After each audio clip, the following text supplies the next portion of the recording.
comme dit Léger, Fernand Léger, il dit qui tient compte des trois forces qui sont la couleur, valeur, dessin, et aussi composition, n'est-ce pas? Alors il dit la chose suivante, je le répète, alors c'est une œuvre d'art, il dit c'est une œuvre d'art, mais je le répète, si l'objet se réinsère dans l'harmonie conditionnelle de la toile, sans la briser, la toile s'enrichit. Ah oui. Alors moi, c'est pour moi une clé, ça. Oui. Ça veut dire que toi aussi, tu as connu une période strictement non figurative, non représentative, Non, en tout cas. Ça, tu oublies le regard et tu entres dans un monde de structure géométrique.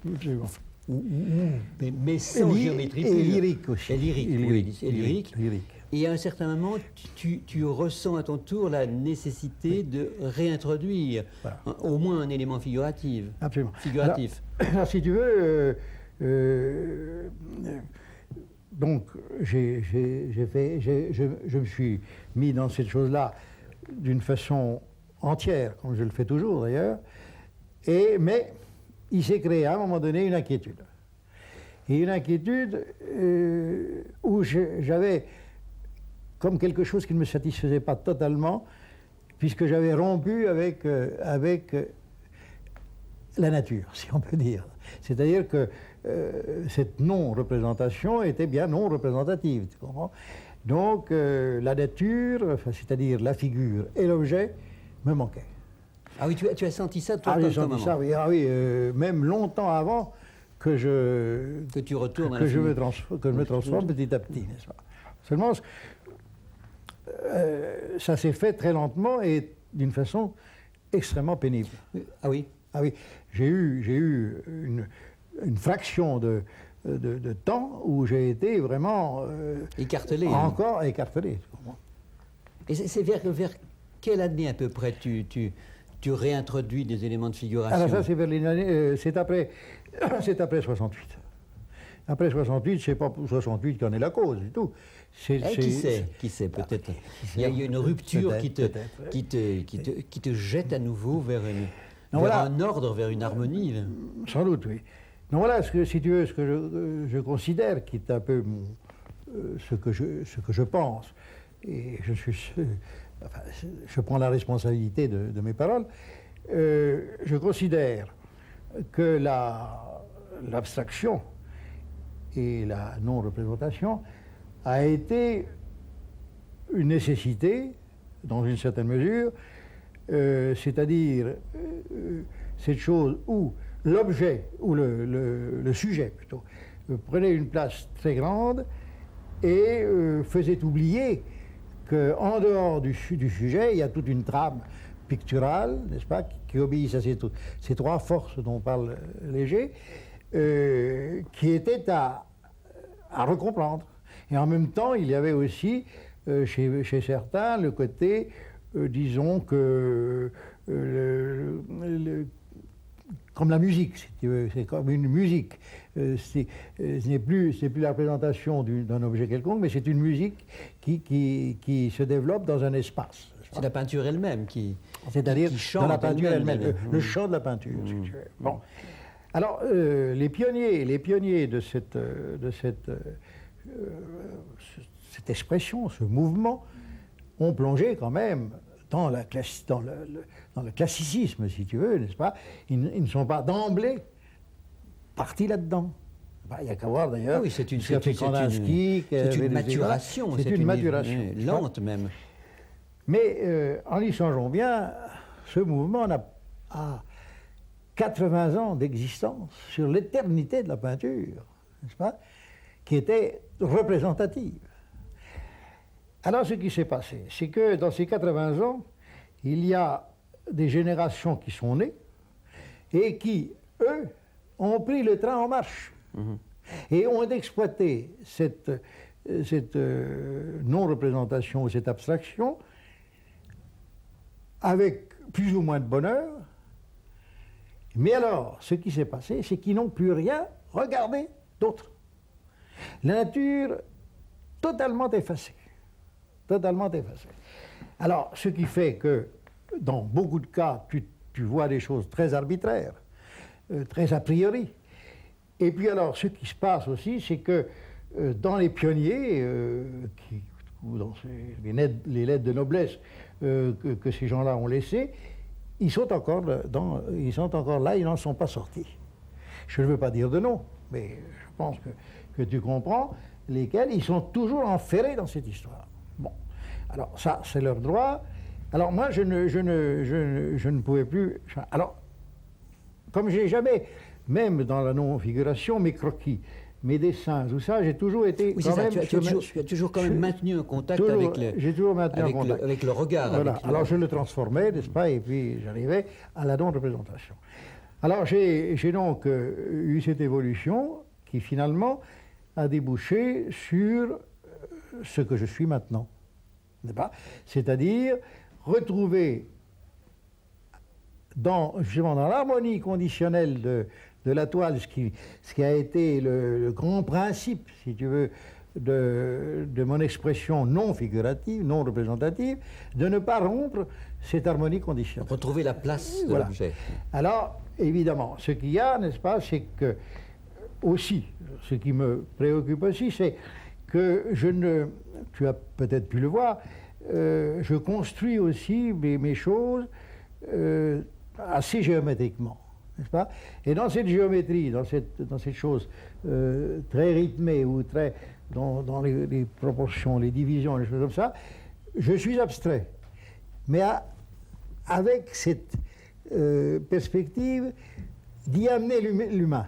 Tu comprends? Alors, c'est une liaison. Je considère, peut-être que j'ai tort.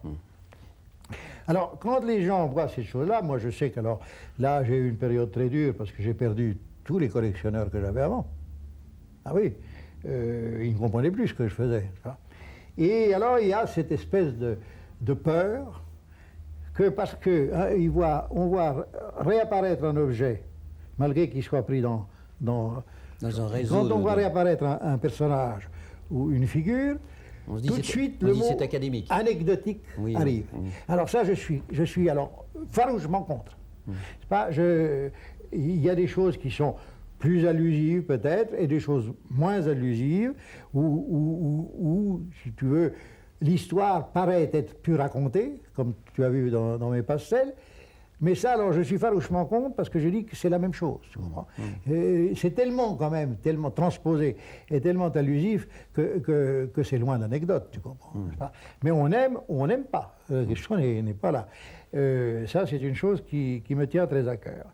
Alors, dans mon enseignement, si tu veux, comme j'ai pu remarquer ce manque de regard, si tu veux, mon exigence, et toujours auprès de mes élèves, c'est la qualité du regard. Regarder. Mais il ne suffit pas de regarder, c'est voir. C'est-à-dire que dans la nature, tout est contenu. C'est là qu'il y a un potentiel énorme qui va vous donner à chacun de vos tempéraments une direction et une expression. Alors ça, c'est tout mon enseignement.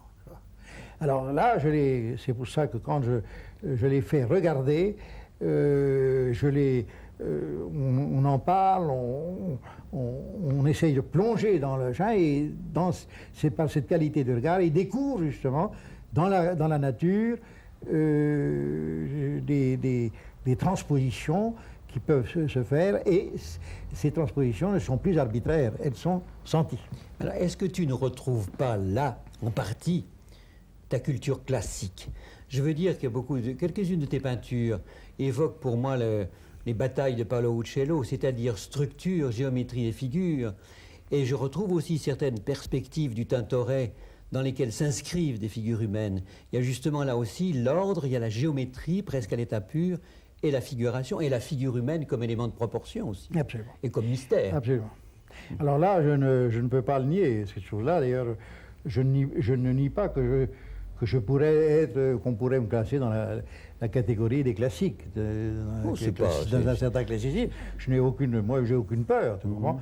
Mais il est un fait que, par exemple, j'ai été extrêmement impressionné par les grandes compositions du Tintoret. D'ailleurs, ça va jouer un tout petit tour. Ça m'a joué du tout parce que on n'est pas Tintoret qui veut, n'est-ce pas? Et alors, bon, tout ça, c'est malaxé dans mon histoire, à travers mon inconscient. Et finalement, la première fois que j'étais à Venise, j'ai été très, très pris par Carpaccio. N'est-ce pas? Et puis, Tintoret me l'a fait un peu l'éloigner. Et ces dernières années, c'est Carpaccio auquel je La suis. légende de Sainte-Ursule. Voilà. Et le petit oratoire, tu sais. Alors, tu as pu voir, il y a aussi des personnages qui circulent. Ce qui m'a fasciné, n'est-ce pas, chez Carpaccio, c'est ce drame qui se passe, cette chose, et puis, dans le fond, ces personnages qui avancent immobiles et ailleurs. Et on ne sait pas où ils vont. Et ils sont là en même temps que le drame, mais dans une certaine immobilité. Et ça, c'est une chose qui... Et ce que je désirais aussi, tu peux peut-être le voir un petit peu dans mes pastels, c'est retrouver un certain silence, moi qui ai été à un moment donné dans une chose où il y avait quand même combat entre l'ombre et la lumière et certaines formes qui se... Oui, les formes il y avait bataille. Il y avait bataille, oui. C'est ça. Alors maintenant, ce que je désire, c'est des choses plus silencieuses. Alors, il y a le thème, donc, je disais, le thème de la porte, qui me tient très à cœur. Alors, c'est une forme symbolique, n'est-ce pas? Ça n'est pas... Ce que je fais n'est pas de la peinture littéraire, ce n'est pas du tout la littérature. Si tu veux, une sorte d'évocation à la fois du silence et à la fois d'une symbolique de la porte. Oui, une ouverture sur on ne sait quoi. Voilà, voilà, c'est exactement ça. Dis donc, je te voyais avec les mains qui bougent, qui manœuvrent, qui façonnent. C'est une manière pour moi aussi de parler de ton goût tu dis bricolage, je dirais de façonner, d'assembler. Tu as beaucoup d'objets à ton actif. Tu as des livres, tu as ce que j'appellerais des reliquaires peints. Et ça aussi, j'aimerais que tu en parles. Oui, c'est une chose très... Et puis j'allais ajouter, et la gravure aussi, qui est aussi un métier manuel. C'est une chose qui me tient très, très à cœur, que si tu veux, la matière et la construction, j'aurais pu à un moment donné, si tu veux, faire de la sculpture. Je ne l'ai pas fait. Enfin, je l'ai fait comme ça, mais sans plus. Et alors, tout d'un coup, comme recul et l'aventure sur une autre matière, tu comprends, et recul par rapport à ma peinture, je façonnais ces objets qui étaient, disons, sur des thèmes d'ailleurs donnés. Par exemple, j'ai fait des objets sur l'Arche d'Alliance, sur des choses bibliques d'ailleurs, comme le Cantique des Cantiques, où j'ai tout un coffret sur le chat, ou bien comme les 4 éléments, tu comprends ça? Et j'ai construit ces choses-là comme une espèce de construction poétique, tu comprends? Mais avec ce souci de le faire le mieux que je pouvais, mais dans un espèce quand même de bricolage. Le métier reste visible, c'est-à-dire oui, la voilà. main reste visible. La main reste visible avec ses inhabilités et même peut-être ses incohérences, tu comprends? Mais en même temps, alors, des gens me disaient, mais comment ça se fait que vous ne faites pas une maquette et puis vous ne la donnez pas à un ébéniste? Mais c'est ce que j'ai répondu, ce n'est pas possible. Il faut que ces choses-là sortent tant bien que mal de mes mains. C'est l'objet unique des mains de l'artiste. Voilà, et si tu veux, de le toucher. Alors, ce recul par rapport à la peinture, il y avait toujours, d'ailleurs, quand je faisais ces objets, une toile sur le chevalet qui était en machin et en gestation, et puis l'objet qui se construisait. Oui, qui était quand même en relation. Alors, c'était en relation, et en même temps, ça me donnait la clé de ce que je n'avais pas trouvé dans la toile, si tu veux. Et puis alors, je suis aussi très attiré par la gravure. Alors, j'en ai fait d'une façon sporadique, et depuis quelque temps, on m'a donné la possibilité de faire des gravures sans souci pécunier, ce qui était important. Alors, j'en ai fait, je suis à la vingtaine environ de gravures en pointe sèche. Je ne fais pas ni d'eau forte, parce que je n'ai pas les possibilités ici. C'est un matériel assez important. Et puis les vapeurs d'acide ne me conviennent pas parce que j'ai un peu d'emphysème. Et le burin n'est pas le moyen que j'aimerais employer. Alors j'emploie la pointe sèche. Et la pointe sèche, alors je peux rayer la plaque de cuivre, n'est-ce pas, et avoir cette espèce de sensation d'entamer quelque chose, n'est-ce pas, avec plus ou moins de force. Alors là, on obtient des choses alors assez blondes et aussi alors des choses très très noires, très fortes. D'ailleurs, Rembrandt finissait toujours ses eaux fortes à la pointe sèche pour avoir ces noirs d'une grande profondeur et grande intensité. Et d'intensité, parce que la pointe sèche, il y a ce qu'on appelle des barbes, des copeaux, qui accrochent l'encre et qui lui donnent toute sa profondeur. Alors ça, c'est une technique que je pratique beaucoup. C'est vrai que les premières années ont été sans aucun doute dures, mais la reconnaissance est quand même venue, et j'allais ajouter les honneurs. Je vais montrer une photographie là qui te compromet gravement. C'est celle de la séance, pas la séance, c'est l'introduction à l'Institut. C'est l'installation. L'installation à l'Institut, parce que tu es membre de l'Institut depuis... Depuis maintenant, ça fait presque 4 ans. Oui, oui. Et le travail que vous faites à l'Institut t'intéresse, là, vous? Oui, il y a des choses qui sont, à mon avis, qui sont très utiles, n'est-ce pas? Et ce qui est très utile, c'est certaines bourses que nous donnons. Et que nous donnons souvent à des jeunes, ou un peu moins jeunes, mais qui valent la peine, tu comprends? Et tout ça se fait dans nos sections différentes, c'est-à-dire section peinture, section gravure, des choses comme ça. Et tout ça se fait d'une façon très simple, très amicale, et très honnête, tu comprends? Ça, je peux le dire. Alors, il y a donc ces bourses, et puis alors, il y a aussi des prix qu'on donne à des ouvrages d'art, par exemple. Et là aussi, ça se passe avec toutes les sections réunies, n'est-ce pas? Et là, moi, je trouve que c'est un travail très important. Et puis alors, il y a aussi une chose dont j'ai fait partie ces derniers temps, c'est l'aide. Alors, l'aide, évidemment pas avec des grosses sommes, mais à des gens, artistes ou femmes d'artistes, dans la misère et dans la maladie.